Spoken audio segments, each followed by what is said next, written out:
Assalamualaikum warahmatullahi wabarakatuh. Apa kabar anak-anak? Ibu harap kalian semua dalam keadaan sehat walafiat. Anak-anakku yang soleh dan solihah serta hebat, sebelum pelajaran kita mulai, mari kita berdoa terlebih dahulu. Bismillahirrahmanirrahim. Raditu billahi rabba wa bil islami dina wa bi muhammadin nabiyya wa rasula. Rabbi zidni ilma warzuqni fahma. Amin ya rabbal alamin. Untuk materi hari ini, kita akan belajar tentang iman kepada Rasulullah. Anak-anak masih ingatkah rukun iman ada berapa? Rukun iman ada 6. Yang pertama, iman kepada Allah. Yang kedua, iman kepada malaikat Allah. Yang ketiga, iman kepada kitab-kitab Allah. Yang keempat, iman kepada Rasulullah. Yang kelima, iman kepada hari akhir. Dan yang terakhir adalah iman kepada qada dan qadar. Jadi, beriman kepada Rasulullah termasuk rukun iman yang nomor 4. Jadi, sebelum kita melanjutkan ke pelajaran selanjutnya, kita harus ingat ada berapakah rukun iman itu. Kemudian, iman kepada Rasulullah termasuk rukun iman yang keberapa, agar kita bisa mudah untuk memahami dan mengerti. Siapakah yang dimaksud dengan Rasulullah itu? Rasulullah adalah orang laki-laki yang diutus oleh Allah kepada manusia, yang menerima wahyu dan wajib disampaikan kepada umatnya. Sedangkan iman kepada Rasulullah artinya mempercayai akan kerasulannya, menerima dan menjalankan ajaran yang disampaikannya, serta menjauhi apa yang menjadi larangannya. Jadi beriman kepada Rasulullah adalah mempercayai segala ucapan perbuatan yang dibawa oleh Rasulullah, karena segala sesuatu yang dibawa oleh Rasulullah dan disampaikan oleh Rasulullah itu semuanya benar. Seorang Rasul dalam menyampaikan wahyu kepada umatnya dibimbing dan dijaga oleh Allah agar selalu di jalan yang benar dan terpelihara dari perbuatan dosa, karena seorang Rasul itu pasti dimaksum atau dilindungi dari perbuatan dosa.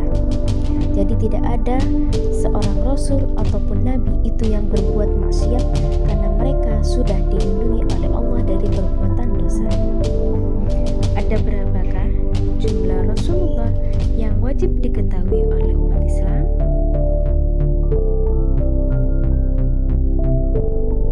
Jumlah Nabi dan Rasul yang wajib diketahui oleh umat Islam ialah sebanyak 25. Untuk lebih jelasnya, perhatikan tabel berikut ini.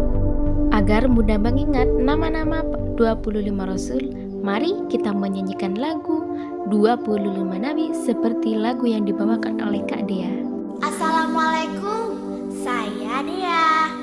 Teman-teman, mari kita bernyanyi dan menghafalkan nama-nama 25 Nabi kita, umat Islam. Mari bernyanyi. Ya Allah, ya Allah, ya Allah, ya Allah, ya Allah,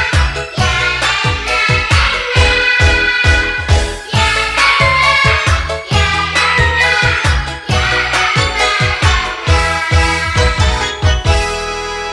Adam, Idris, Nuh, Saleh, Ibrahim, Lut, Ishak,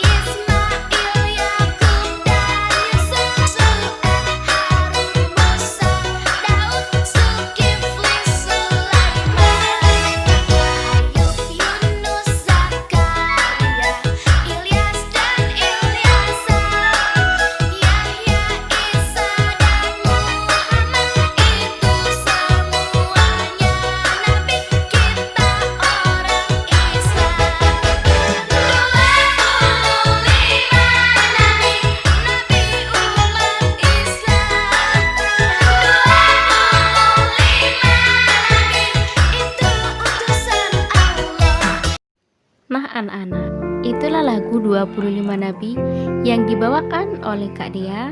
Jangan lupa untuk dihafalkan, karena kita sebagai umat Islam harus tahu nama-nama ke-25 nabi dan rasul yang wajib kita ketahui. Dari 25 nabi dan rasul ini, ada 5 nabi yang mendapat julukan atau mendapat gelar ulul azmi. Apa yang dimaksud dengan rasul ulul azmi itu? Yang dimaksud dengan rasul ulul azmi yaitu para rasul yang memiliki ketabahan dan kesabaran yang luar biasa, keteguhan hati, dan pantang menyerah dalam berdakwah.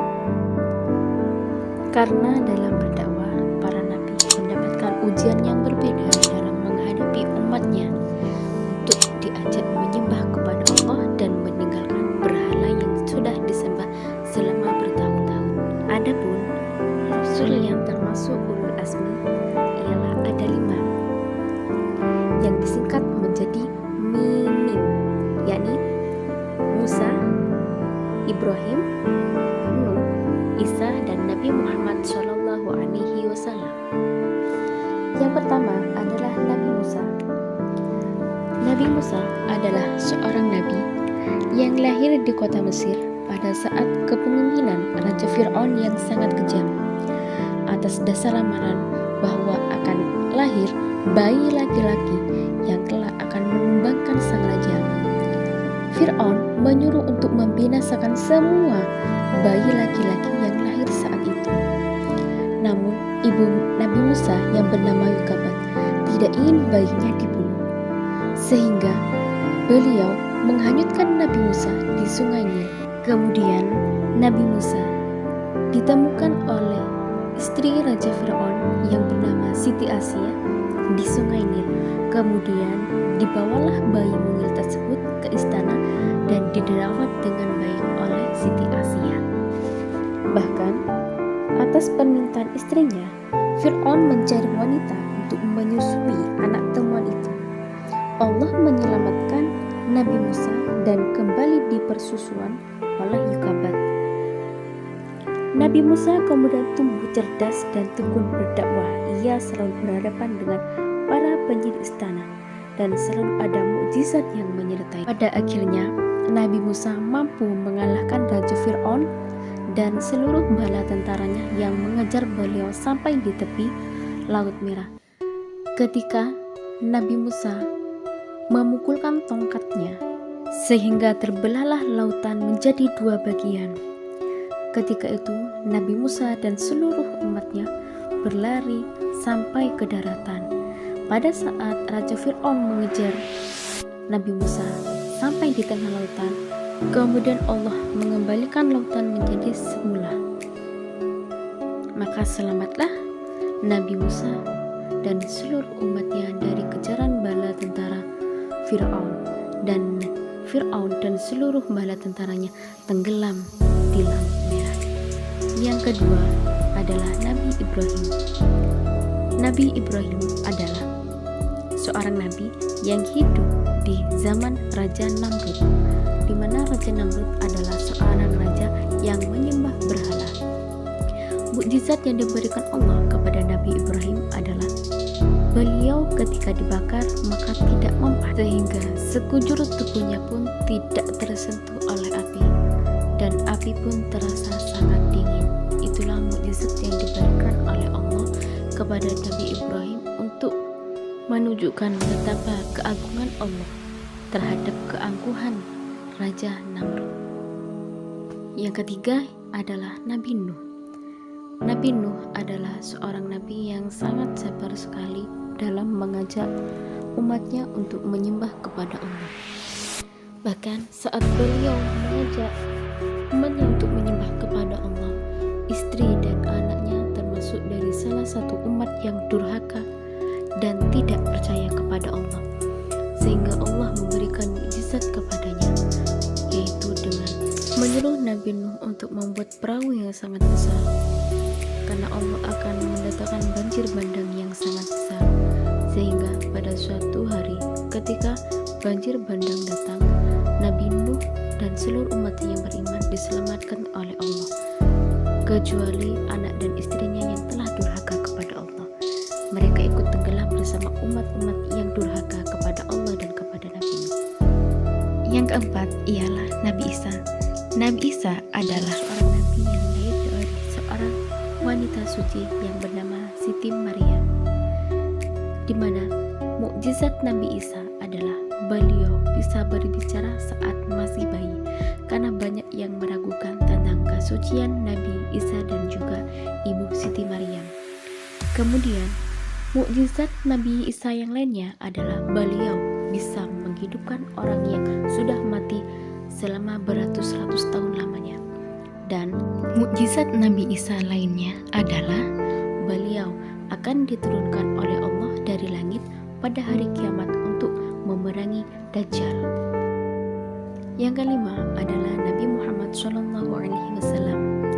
Nabi Muhammad adalah Khatamul Anbiya atau penutup para nabi, di mana beliau akan memberikan syafaat kepada umatnya pada hari kiamat kelak, di mana pada saat itu tidak ada yang bisa menolong umat manusia kecuali syafaat dari beliau. Mukjizat Nabi Muhammad yang paling besar adalah Al-Quranul Karim sebagai kitab suci umat Islam. Dua peninggalan Nabi Muhammad yang paling berharga, yaitu adalah Al-Quran dan juga Al-Hadis. Beberapa rasul dalam mengajarkan agama ketauhidan dan mengajak umatnya menyembah Allah, Tuhan pencipta alam, banyak rintangan dan tantangan yang dihadapinya. Allah memberikan mukjizat untuk menguatkan kerasulannya. Mukjizat adalah keajaiban atau kejadian luar biasa yang terjadi pada diri Nabi dan Rasul. Yaitu, Nabi dan Rasul memiliki 4 sifat wajib yang harus diketahui oleh umat Islam. Perhatikan tabel berikut ini.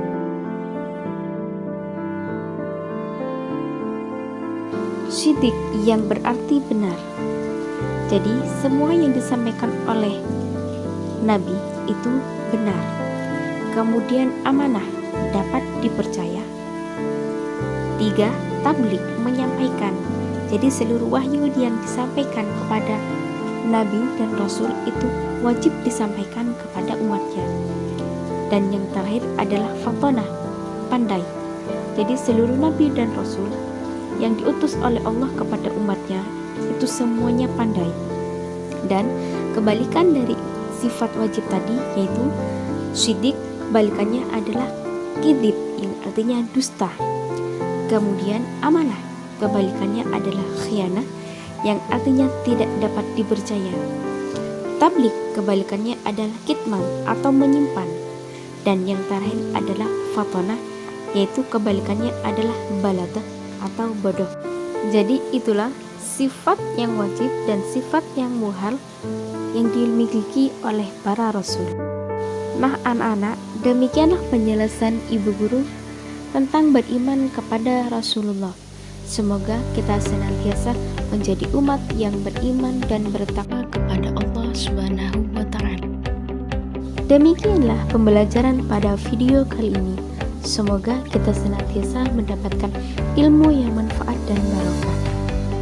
Mari kita tutup pelajaran hari ini dengan mengucapkan Alhamdulillahirabbil alamin. Wassalamualaikum warahmatullahi wabarakatuh.